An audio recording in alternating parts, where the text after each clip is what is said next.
We got love that we'll never need to hide. Love will always rise above. Whatever comes, we will be just fine. If I am yours and you are mine, take my hand and let's fly away to another galaxy. Hold me close, I want to feel your love. Together we are free. Just be.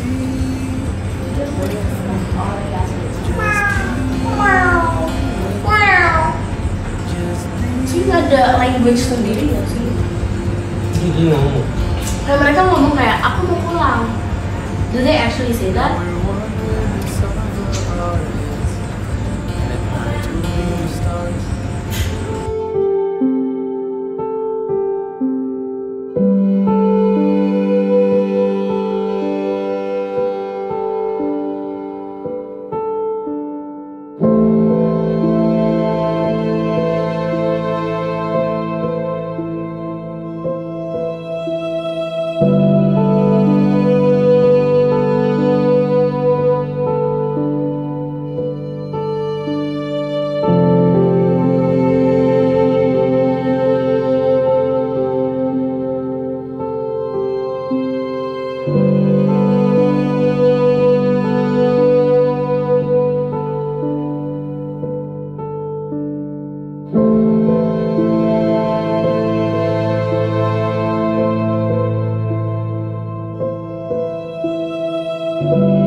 Getting better ya, cuman ya masih karena biusnya udah hilang pelan-pelan ya, jadi ya mulai timbul tuh rasa uncomfortnya ya, maksudnya mulai kayak sakit dikit gitu. Terus tidur juga kita jaga untuk gerakan-gerakan itu nggak bisa sembarangan tuh, langsung ke kanan sekarang sakit. Kemarin mungkin karena ada anti nyeri jadi nggak terlalu sakit, sekarang jaga itu. Iya, sebenarnya kenapa harus sampai diangkat kantong empedunya, karena memang secara indikasi itu udah harus secepatnya ditindak gitu, karena baby hari itu mengalami kolik hebat, yang mana koliknya itu sampai ke punggung, sampai ke semua bagian perut, kanan kiri bawah atas, dan itu tensnya cukup besar ya, RPM tinggi lah, ibaratnya mobil sport tuh gas mulu gitu loh. Jadi nggak on and off, nggak hilang timbul gitu ya, tapi bener-bener stabil gitu dari siang sampai maghrib dia tahan sakitnya, sampai akhirnya dia udah nggak kuat lagi. Terus dia bilang aku kayaknya mau pingsan gitu kan, sampai akhirnya kejadian lah tuh pingsan di depan, kebetulan pas lagi ada mama mertua aku, mamanya baby, terus udah gitu di depan anak-anak, di depan aku, semua pokoknya pingsan, kolaps. Terus sampai akhirnya udah diputuskan untuk kita bawa ke rumah sakit gitu. Nah begitu di rumah sakit baru ketahuan, ternyata kondisinya dari hasil CT scan itu menunjukkan bahwa kantong empedunya baby ini udah membalon. Kenapa bisa sampai membalon? Jadi ibaratnya misalnya kantong empedu kita cuma 3 cm gitu ya diameternya, ini membengkak jadi 12 cm, jadi segini.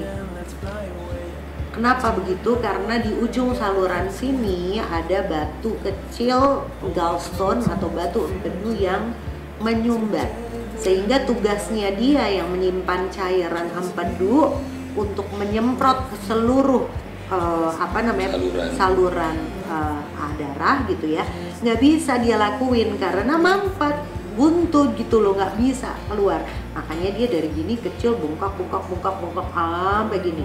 Untungnya nggak sampai pecah.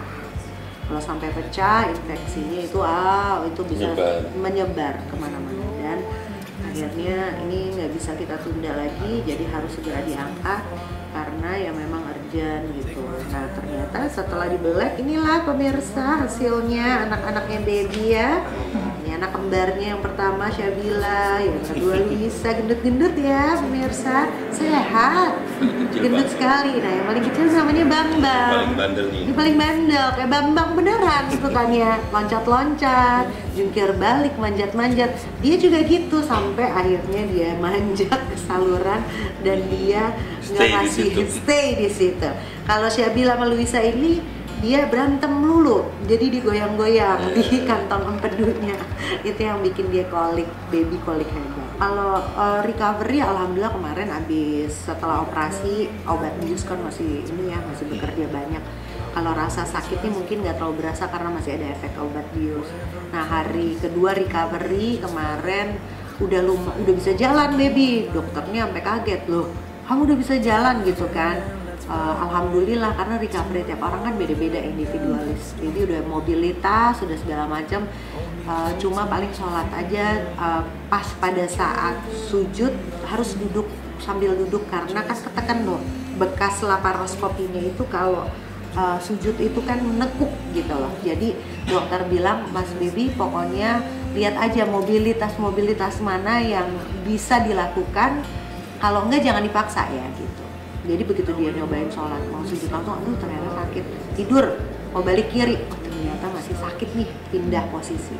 Jadi memang aja ini dan recovery-nya alhamdulillah sih so far aman ya BP. Kayak aku sesar ya kalau aku lihat ya.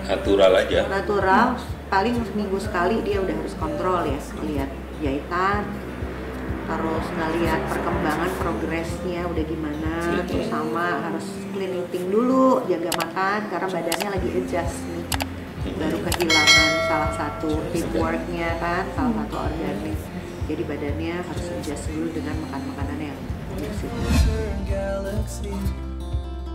Penyebab, oke, kalau menurut dokter penyebab ini adalah dari hasil kalau orang bilang tuh you are what you eat tuh bener ya.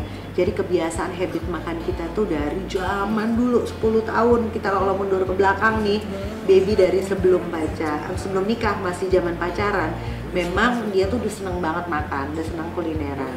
Ketemulah aku yang celamitan, cocok ya. Jadi kita tuh jodohnya di situ. Bukan punya selera musik yang sama, tapi kita juga punya selera makan yang sama.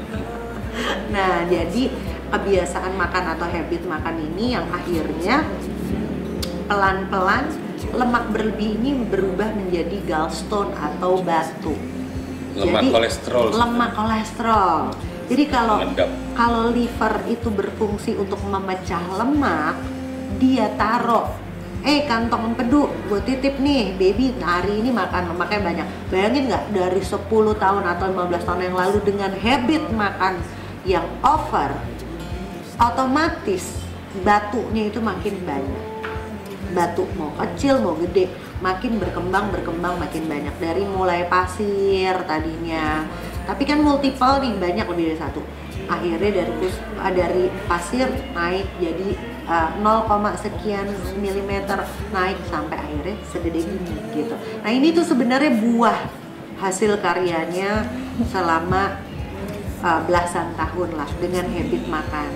Nah makanya ya ini udah jalannya Allah lah, harus terjadi. Aku yakin di balik semua ini tuh Allah sayang aja sama kita, dilindungin dengan untuk ayo dong tobat gitu kan. Jadi berubah itu emang harus menyeluruh, nggak cuma masalah attitude, bukan cuma masalah spirituality, tapi juga habit makan, jaga kesehatan. Dia olahraga tuh alhamdulillah udah rutin, baby ngangkat beban. Cuma dokter concernnya adalah masalah lingkar perut. Baby latihan dada, latihan tangan, tapi kalau perutnya nggak nggak dilatih, otot perutnya nggak dilatih, dia nggak jalan kaki, dia nggak melakukan kardio, lemak yang udah menumpuk di perut itu akan membahayakan. Kalau nggak sekarang berubah, ya amit-amit ya, bukan kantong empedu aja masalahnya, nanti bisa amit-amit bisa ngerembet ke penyakit-penyakit yang serius. Kantong empedu, batu empedu ini sebenarnya baby tuh symptoms asam lambung nggak lama ya, Mbak? Udah lama. Berapa tahun ya, Dok? 12 tahun asam lambung. Cuman baru kolik karena kantong empedu ini baru kemarin. Tepatnya tanggal berapa? Kemarin tanggal 2 sebelum masuk rumah sakit. Tanggal 2 yang aku pingsan tadi. Iya. Di Mekah waktu haji, Ya itu, tapi kan itu masih belum tahu karena apa ya. baby Tapi pingsan juga. Tapi nggak tahu nih karena karena apa. hasil labnya waktu pada saat itu nggak Nggak ada mencurigakan. simptom apa-apa gitu menunjukkan Ada apa-apa. infeksi gitu ya atau apa segala macam. Jadi apa namanya?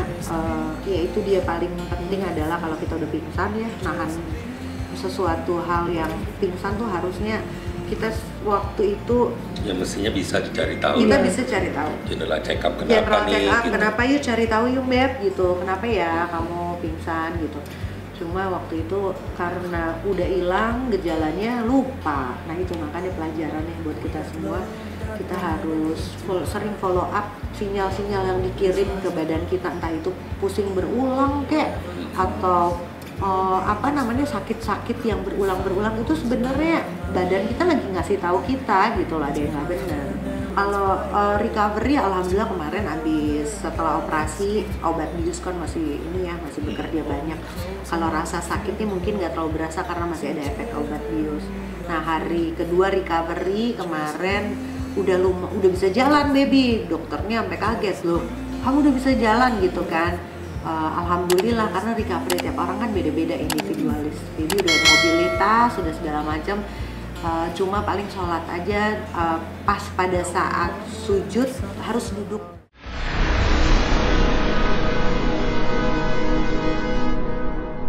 Jadi jangan lupa untuk subscribe Cumi Cumi. Ditekan ya tombol lonceng merahnya.